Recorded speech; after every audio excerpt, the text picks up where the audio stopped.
తెలంగాణలో 10 రోజులుగా పడుతున్న వర్షాలు దంచుకొడుతున్నాయి. ఉమ్మడి ఖమ్మం, మహబూబ్ నగర్, నల్గొండ, వరంగల్ జిల్లాల్లో వర్షాల ప్రభావం ఎక్కువగా ఉంది. ఖమ్మం, మహబూబ్ నగర్ జిల్లాల్లో తీవ్ర నష్టం జరిగింది. లోతట్టు ప్రాంతాలు నీట మునిగాయి. రోడ్లు, రైళ్లు మార్గాలు, వంతెనలు కొట్టుకుపోయాయి. పెద్ద ఎత్తున పంటలు కొట్టుకుపోయాయి. ఇక ఈ నేపథ్యంలో సీఎం రేవంత్ రెడ్డి ఇటీవలే వరద ప్రభావిత జిల్లాలలో పర్యటించారు. వరద బాధితుల కష్టాలను ఆయన డైరెక్ట్ గా చూశారు. దాంతో ప్రజలకు ఆర్థిక సహాయం చేయాల్సిన అవసరాన్ని గుర్తించారు.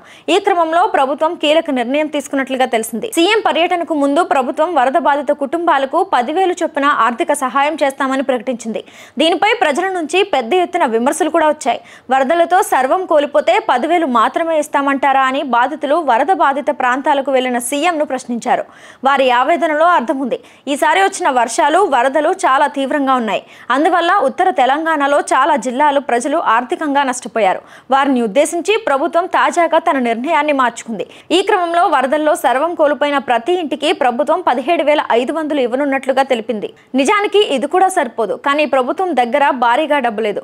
ఆల్రెడీ పథకాల అమలుకే చాలా ఖర్చు చేసింది. రుణమాఫీ కోసం వేల కోట్లు అయ్యాయి. రైతు భరోసాకు డబ్బులు కావాలి. ఈ క్రమంలోనే వరద బాధితులకు 17,500 చొప్పున ఇవ్వాలని నిర్ణయించినట్లుగా సమాచారం. ఇక 17,500 లెక్కేంటి అనే డౌట్ రావచ్చు. దానికి ప్రత్యేక లెక్కుంది. ఇంటి రిపేర్స్ కోసం 6,500, బట్టల కోసం 2,500, వస్తువుల కోసం 2,500, కూలీ కింద 6,000 కలిపి మొత్తంగా 17,500 ఇవ్వనున్నట్లుగా తెలిసింది. ఇక అయితే ఇంటి రిపేర్స్ కు 6,500 ఏమాత్రం చాలదని ప్రభుత్వానికి కూడా తెలుసు.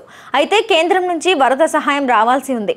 ఢిల్లీకి పంపిన ప్రతిపాదనలను కేంద్ర ప్రభుత్వం పరిశీలించి ఎంత సాయం చేయాలో నిర్ణయిస్తుంది. ఇక ఆ సాయం డబ్బును బట్టి వీలైతే వరద బాధితులకు మరింత సాయం చేసే అవకాశం ఉంది. అంటే వర్షాలు, వరదలతో దెబ్బతిన్న పంటలకు ఎకరానికి 10,000 చొప్పున ఇవ్వాలని ప్రభుత్వం నిర్ణయించింది.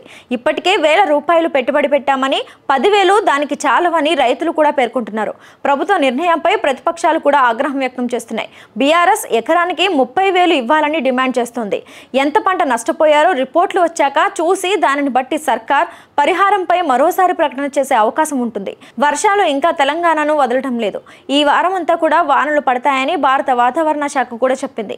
బంగాళాఖాతంలో వాయుగుండం ఈ ఉదయం తీరం దాటిన ద్రోణి మరో 4 రోజులు కొనసాగుతుంది. దీని ప్రభావంతో వర్షాలు కొనసాగే అవకాశం కూడా ఉంది. ఇక ముఖ్యంగా ఉత్తర తెలంగాణ ప్రజలు అత్యంత అప్రమత్తంగా ఉండాలని కూడా తెలిపింది.